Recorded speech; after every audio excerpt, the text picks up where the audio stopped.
சித்தமானால் நாங்களும் உயிரோடு இருந்தால். ஆமேன், ஆமேன், ஆமேன். அதாவது இன்னொன்று சொல்ல விரும்புகிறேன். 16ஆம் வசனம், எதையும் வீம்புக்காக செய்யாதிருங்கள். எதையும், புரியுதா? ஹலோ, அந்த பையன் அத்தை வீட்டு பையன் அது வாங்கியிருக்கிறான், அதுக்காக உன் பையனுக்கு வாங்கி கொடுக்காத. அதில் போட்டிருக்குது, அது பொல்லாங்கானது.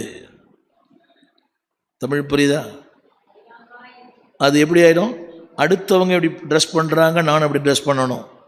அடுத்தவங்க இப்படி பண்ணியிருக்கிறாங்க, நானும் இப்படி பண்ணணும். ஊழியத்தில் கூட நான் இதில் இடம் வாங்கும் போதும் கூட 100 முறை யோசித்தேன். எல்லாமே எதுவுமே முடியுமா, சாத்தியமாகுமா? ஒரு சொன்னார், புரியுதா உங்களுக்கு? இந்த இடத்த வாங்கிட்டு அடமானம் போடுங்க, பேங்க்கில் லோன் வாங்கி கட்டலாம். யோசித்து பாருங்க. தேவன் ஒன்றை செய்ய சொல்லுவாரானால் அதற்குரிய வாய்ப்புகளையும் அதற்குரிய கிருபைகளையும் தருவார். when God guides he provides. தேவைகளை சந்திப்பார். சொல்லுங்க, மேன்மை பாராட்டுறதுக்காக எதையும் செய்யாதீங்க, அது ரொம்ப கஷ்டம். நீங்கள் உதாரணம் சொல்லட்டுமா? யாரையும் குற்றப்படுத்தல. முன்னெல்லாம் பிறந்தநாள் கொண்டாடுறது அபூர்வம்.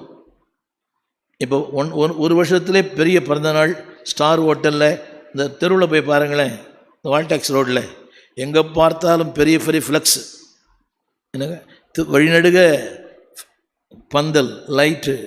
கடைசியில் பார்த்தா அவர் பாவம் ஒரு தினக்கூலி அந்த ஆள். இதே சமையல் நான் பார்த்துருக்குறேன். ஹோட்டலில் நடத்தினவங்கெல்லாம், பர்த்டே கொண்டாடினவங்கெல்லாம் இன்றைக்கி அடுத்த வேலை சாப்பாடு இல்லாமல் ரொம்ப கஷ்டப்படுறாங்க.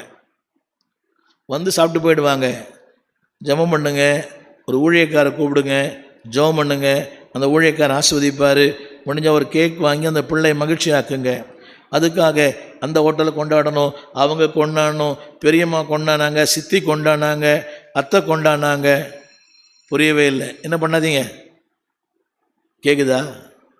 சொல்லுங்கள். மேன்மை பாராட்டிங்கன்னா என்ன ஆகிடும்? அது இட் பிகேம் அன் ஈவில். இங்கிலீஷில் போடுவீங்களா? It became an evil. அதுவே உங்களுக்கு தீமையாக மாறிடும். ஜெபிக்க முடியாது. Can you put it in English please? ஆங்கிலத்தில் ரைட். It became evil. அது உங்களுக்கு தீமை ஆகிடும். அது உங்களுக்கு என்ன ஆகிடும்? சாதிச்சு அதுங்க என்ன ஆகிடும் உங்களுக்கு? அது பாருங்க, நமக்கு இந்த தீமைக்கு யார் காரணம்? நம்மளா கர்த்தரா? நன்மைகளின் நாயகன், நன்மைகளுக்கு சொந்தக்காரர்.